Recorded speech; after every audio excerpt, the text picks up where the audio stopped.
100.000 guerreros, medio millón de caballos y ni un solo convoy con comida. Este ejército marchó desde las estepas mongolas hasta las costas del Adriático y en ningún lugar acampó esperando el suministro de provisiones. Simplemente avanzaba a una velocidad que sus enemigos ni siquiera podían explicarse. Según todas las leyes de la logística militar del siglo XIII, esa horda debería haber muerto de hambre en algún lugar cerca de los Urales. Pero en 20 años conquistaron enormes territorios, y durante todo ese tiempo los guerreros se alimentaban de cosas que una persona normal de esa época ni siquiera llamaría comida. Hola a todos, están en el canal Amazing History y hoy vamos a analizar cómo funcionaba esto, por qué fue precisamente la dieta y no la cantidad de soldados o la táctica lo que se convirtió en el principal fundamento del éxito de esta máquina. Un agradecimiento especial a los patrocinadores por su apoyo. Es gracias a ustedes que hacemos regularmente episodios tan interesantes. Vamos al tema del episodio.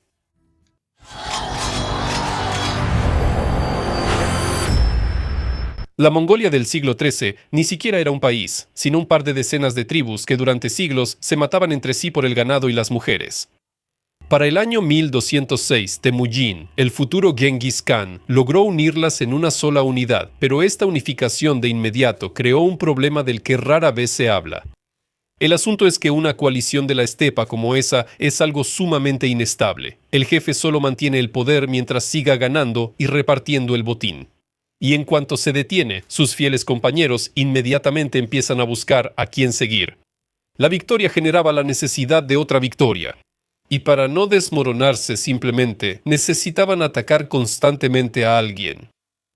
Además es simple economía. El nómada tiene carne, leche y lana, pero todo lo demás, desde el metal para las espadas hasta telas decentes, tenía que comprarlo o quitárselo a otros. Y el siglo XIII les dio el momento perfecto. En el este, una China rica pero siempre dividida y enredada consigo misma. En el oeste, el enorme imperio de Joresm, que parecía amenazante solo en papel, pero en realidad todo dependía de un solo Shah, que logró pelearse incluso con su propia madre.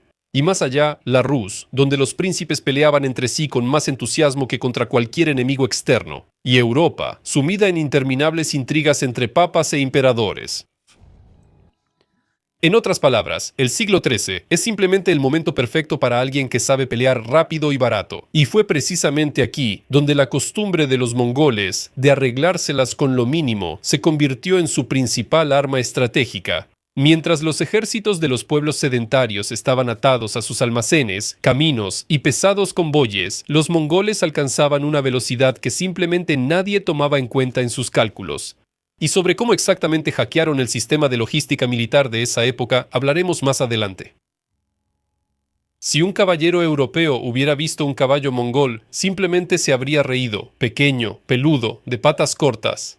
Al lado de un pura sangre andaluz, parecía un perro callejero maltratado por la vida junto a un galgo de élite. Pero ahí estaba el principal error de todos los enemigos de Genghis Khan. Ellos evaluaban al caballo por su belleza y la fuerza de su golpe frontal, mientras que los mongoles lo hacían por su capacidad de sobrevivir donde todo lo demás muere. Esta raza se forjó durante milenios en condiciones donde en invierno hay menos 40 y en verano más 40. En la estepa mongola sobrevivían los resistentes, no los delicados y hermosos. Allí sobrevivían aquellos que sabían sacar el pasto seco de debajo de 1 metro de nieve con sus cascos y arreglárselas con la mínima cantidad de agua.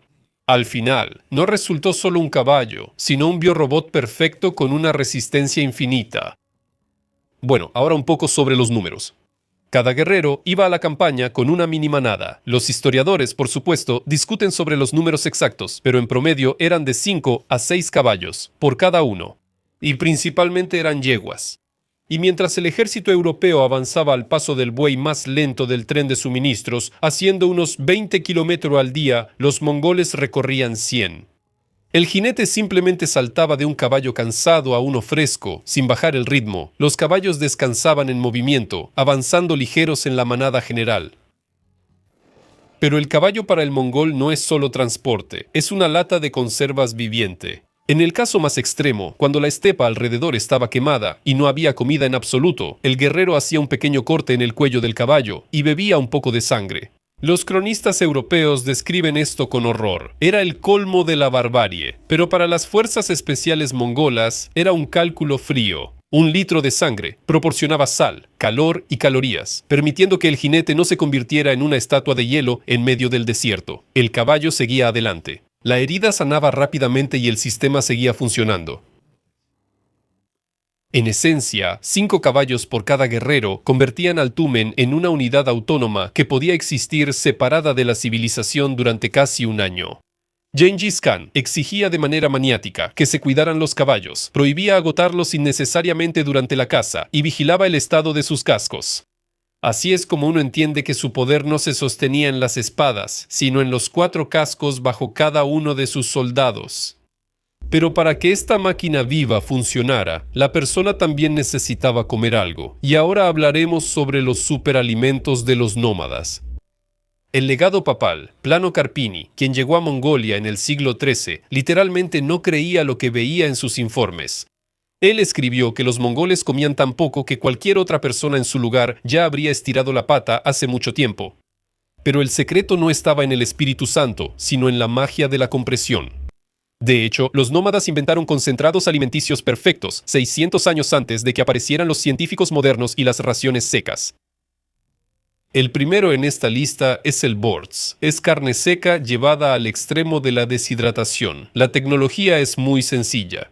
La carne de res, de caballo o de cordero se cortaba en tiras largas y se colgaba para secarse al viento y al frío. Y eso es todo, nada de sal ni ahumado. Después de unas semanas, las tiras se convertían en palos leñosos, casi sin peso y duros como piedra. Luego se molían hasta hacerlos polvo. Para que se den una idea de la magnitud, la carne de una vaca entera, después de secarse así, cabía en un solo estómago de vaca. Una pizca de ese polvo en agua hirviendo y tienes lista una olla de caldo espeso para 3 personas. Suena justo como una tecnología del futuro, el máximo de calorías con casi nada de peso.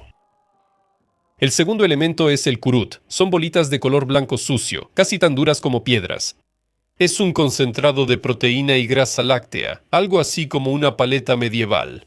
El guerrero podía chupar la bolita durante horas directamente en la silla de montar, engañando la sed y obteniendo energía sin detenerse a almorzar. Si había agua, disolvían el kurut en ella y obtenían algo parecido a un yogur líquido y agrio. Puede parecer primitivo, pero funcionaba mejor que cualquier papilla europea.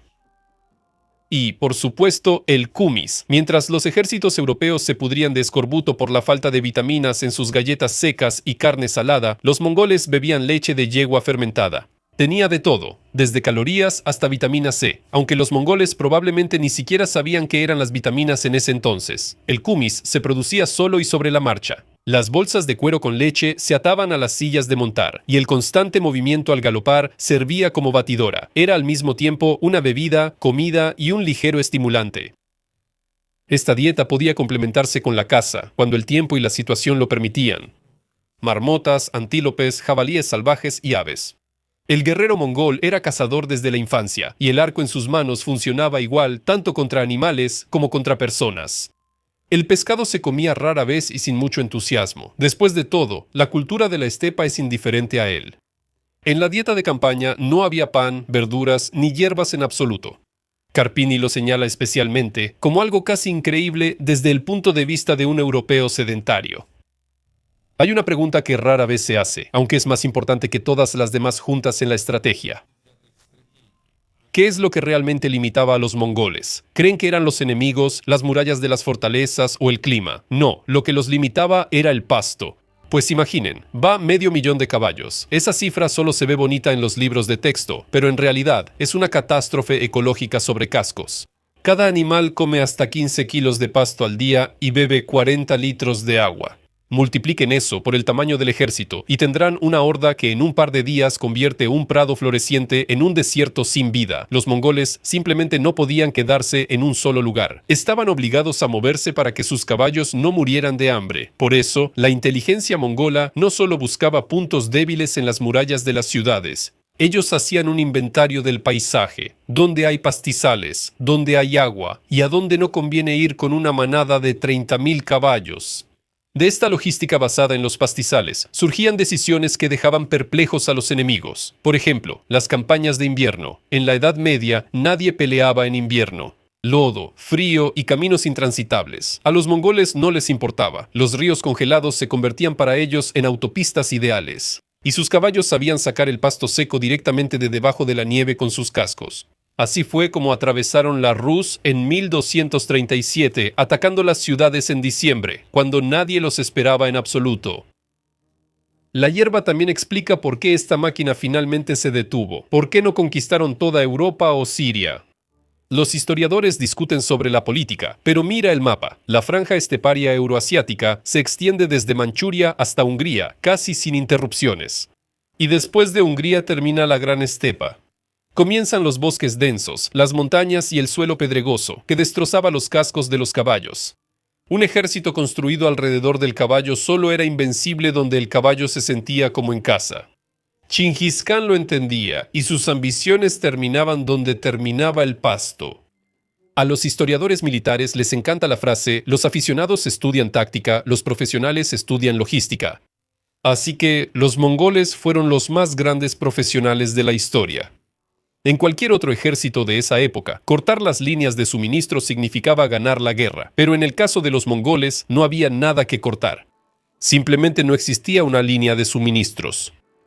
En lugar de carretas con grano, el ejército era seguido por rebaños de ovejas. Era una reserva de carne de emergencia que se alimentaba sola en el camino y no necesitaba protección. La oveja es la cena móvil perfecta. No se revela, no se descompone como una carreta y siempre está a la mano. Según los cálculos, una oveja y 5 caballos por guerrero daban autonomía para casi medio año. Mientras los caballeros esperaban el suministro de provisiones, el mongol simplemente mataba un carnero y seguía adelante. Pero ¿qué hacer si hay que transmitir una orden? Una orden desde la sede del Khan a miles de kilómetros. Para eso, Chingis Khan creó el YAM, el primer sistema de hipervínculos del mundo. Es una red de estaciones postales, donde siempre había caballos frescos y comida esperando. El mensajero volaba de estación en estación, cambiando de caballos en cuestión de minutos. Al final, las órdenes se movían por el imperio a una velocidad que el mundo no había visto hasta la aparición del telégrafo. Esto les daba a los mongoles una ventaja impensable. Sabían sobre los movimientos del enemigo antes de que el enemigo pudiera reaccionar. Y el toque final, la motivación. En el ejército mongol no había salario en absoluto. A los guerreros se les puede imaginar como accionistas de la corporación Genghis Khan y compañía. Tu ganancia es tu parte del botín. Cuando el ejército se acercaba a una ciudad, la orden del Khan de alimentar a los caballos significaba la total legalización del saqueo. La ciudad para ellos no era solo un punto en el mapa, sino un enorme supermercado, grano, ganado, telas. Todo esto se redistribuía de inmediato entre las decenas. El sistema era tan autosuficiente y distribuido que los enemigos simplemente no entendían a dónde golpear. Buscaban los convoyes, pero solo encontraban vacío y jinetes que llevaban todo lo suyo consigo. Este ejército no dependía del Estado, él mismo era un Estado en movimiento. Pero detrás de todas estas tecnologías, el BORDS, el Kumis y las manadas, estaba el elemento más importante, la persona misma. Y aquí llegamos a lo que se puede llamar ajuste biológico. El guerrero mongol del siglo XIII era el resultado de una dura selección natural. Imagínate a un niño que a los 3 años lo atan a un caballo porque todavía no puede sostenerse solo, y a los 5 ya le dan un arco de verdad. Para cuando lo reclutaban al ejército, ese chico ya había pasado decenas de miles de horas en la silla de montar. Su cuerpo está literalmente hecho para la vida nómada, donde los caballeros europeos, privados de su pan y vino habituales, empezaban a degradarse físicamente y a caer en depresión después de una semana. El mongol se sentía como en casa. Su metabolismo estaba adaptado a porciones extremadamente pequeñas de carne y leche. Era un ejército de ascetas para quienes la comodidad no era un valor en absoluto. Y en esto radica la mayor paradoja de toda la historia. Las personas más pobres de Eurasia conquistaron los imperios más ricos del mundo no a pesar de su pobreza, sino gracias a ella. Mientras los reyes y shahs gastaban fortunas en mantener caravanas, almacenes y cocineros, el tumen mongol solo necesitaba pasto, agua y movimiento. Todo lo demás, el sistema lo producía por sí mismo.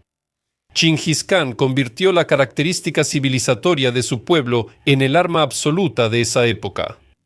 Los generales chinos construían muros, los príncipes rusos confiaban en los fríos intensos y los caballeros en la fuerza de su armadura. Todos ellos pensaban en cómo detener a los jinetes mongoles, pero ninguno de ellos pensaba en lo que llevaban en sus alforjas. Y precisamente ahí, en una pequeña bolsa de cuero con carne seca, estaba escondido el secreto de la caída de su imperio. Bueno, eso es todo por hoy. Espero que ahora vean de otra manera una simple ración de campaña. Gracias por quedarse hasta el final. Si les gustó el episodio, denle like y suscríbanse. Eso ayuda mucho al canal a crecer. Nos vemos en los próximos episodios. Adiós a todos. Пока.